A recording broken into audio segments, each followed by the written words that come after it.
Hey, Dan Wickline here. How you doing? Now, you guys might know me from my comic book work on the Freeze, stuff for Top Cow, and a few other companies that I've been working for.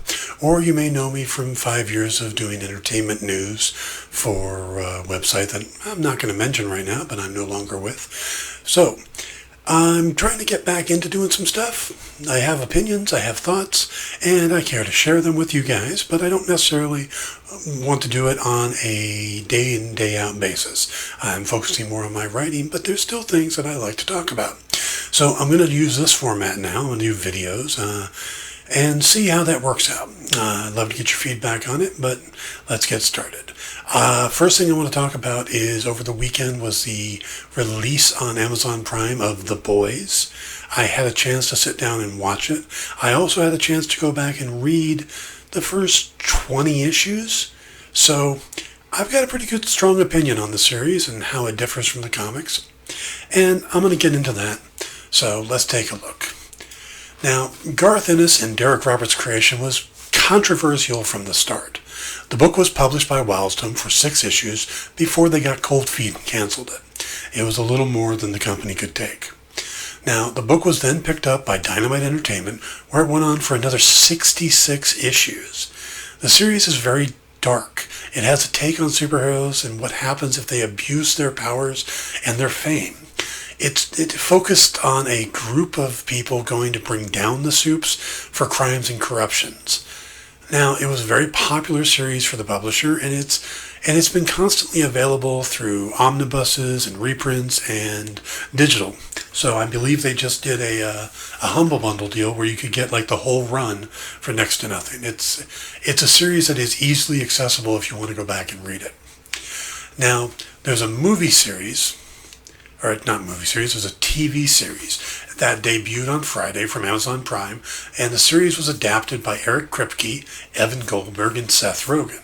The series stars Carl Urban, Jack Quaid, Erin Moriarty, Elizabeth Shue, and Anthony Starr, and it retains the heart and message of the comic series, but it does not stick strictly to the story, and has enough differences that anyone who's read the comics will see the characters that they like, though it's really kind of hard to like anyone in this series. But you will still have some surprises. The biggest surprise, has to be the very ending of the season 1, and thankfully season 2 has already been updated or already been approved, or I'd be going crazy right now, because it leaves on quite the cliffhanger and a huge change from the comic series. Now, the standouts of the series are the actors I mentioned above, or I spoke about earlier. Quaid's version of Huey is pretty much out of the comics straightforward, and while the events he goes through are somewhat different, his emotional journey is the same. But he also gets a father in the show, played by Simon Pegg. Now, that's going to be interesting to anybody who reads the comics, because Pegg was kind of the basis for the Huey character in the comics. Derek Robertson's art looked like Simon Pegg through the run. So getting him to play Huey's dad was a nice touch, and it was an interesting character to bring in. It gives more depth to Huey's character to see that his father, and he doesn't have a mother, so there's some story there we don't quite get, but we see that, there's a potential there. Urban's Butcher, on the other hand, is more interesting in the TV series than the comic version. The actor gives the character a bit more depth that you'd find on the printed page, and you can sympathize with him a bit, which is strange because you do not sympathize with the comic version. Moriarty brings the innocence and awakening that goes with the character of Annie, and if this character didn't work, then the whole series would have fallen apart, because she's really the only character that people can identify with. But she works well, and that's what holds the series together. Elizabeth Shue's character is made up for the series. I mean, it's kind of a representation of the comics, but not anywhere near to the level of what we get in the TV series. And not only is she crucial to the modified story, but she's also crucial to the character of Homelander, played by Anthony Starr. Now, the comic version of Homelander is a little two-dimensional, which is fine, because they're allegories for the characters that we've grown up with. I mean, you can make a connection to the Justice League with all these characters. Homelander becomes Superman, but with a mat on for the world, and he doesn't do it for truth, justice, and the American way. He does, his motivations are much more selfish. But in the TV series, he's more pitiful. You see what he's gone through in life, and as powerful as he is, there's almost a childlike nature to him that's kind of surprising. And that wouldn't work. They wouldn't have been able to do that without Shu's character.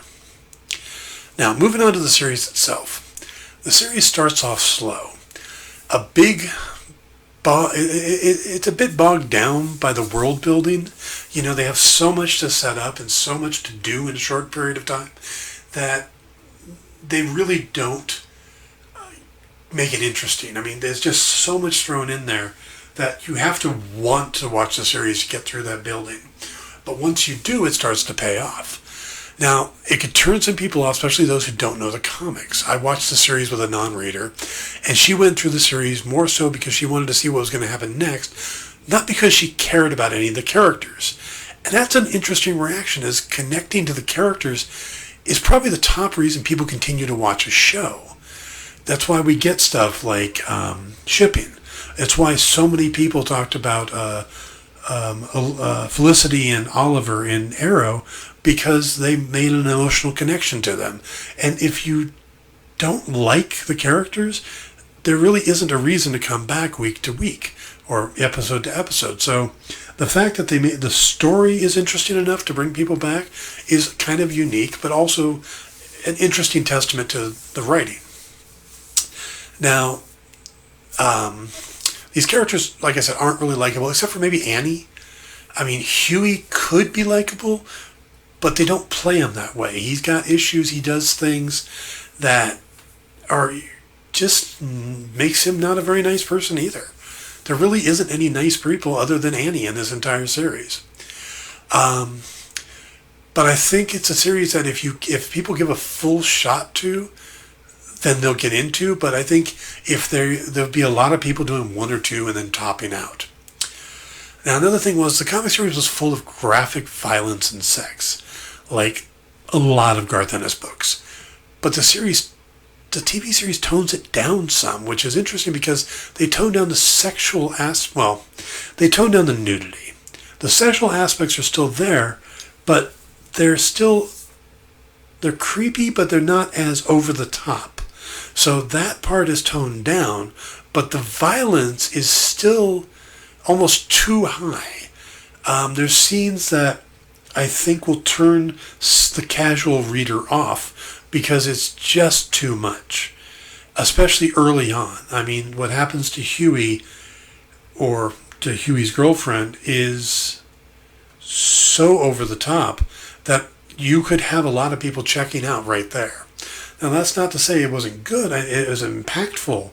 And again, my friend, non-comic reader friend hung in with me on it. And, so I think to each his own. But I think if they were going to tone down any aspect of the book, toning down a little bit of the over-the-top violence would have been the way I would have gone. Now, I'm going to start talking about some spoilers here. So, and I'm going to try to talk around the spoilers as best I can, but I want to talk about the differences between the comics and the TV series. And as much as I want to dance around the spoilers, they're probably going to have some in it. So this is a point to check out if you want to check out. I'll wait for a second. All right, I'm assuming you're still here, so you want to hear this. Now, some of the biggest changes involved in the characters' motivations.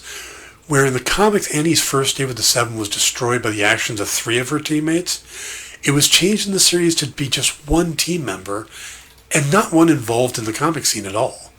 I think the change allowed the viewer to still have positive feelings for the other members of the team longer than in the comics, which I think is emotionally better. Also, in the comics, the team uses Compound V to balance the scales, while in the series they don't, and this gives them a pure motivation.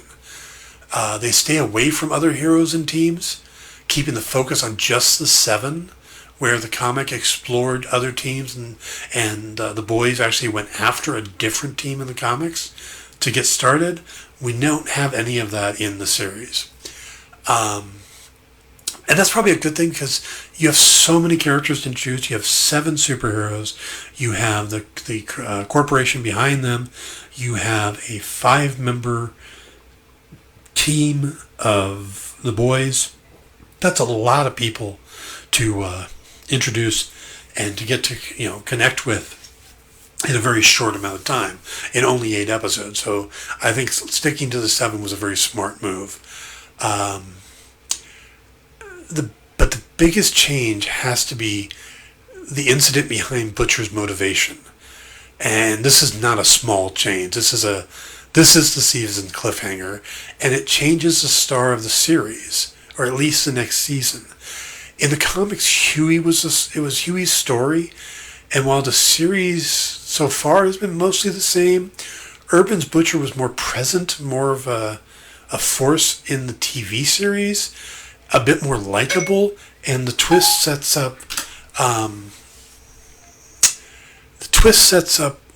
him to be the star of season 2.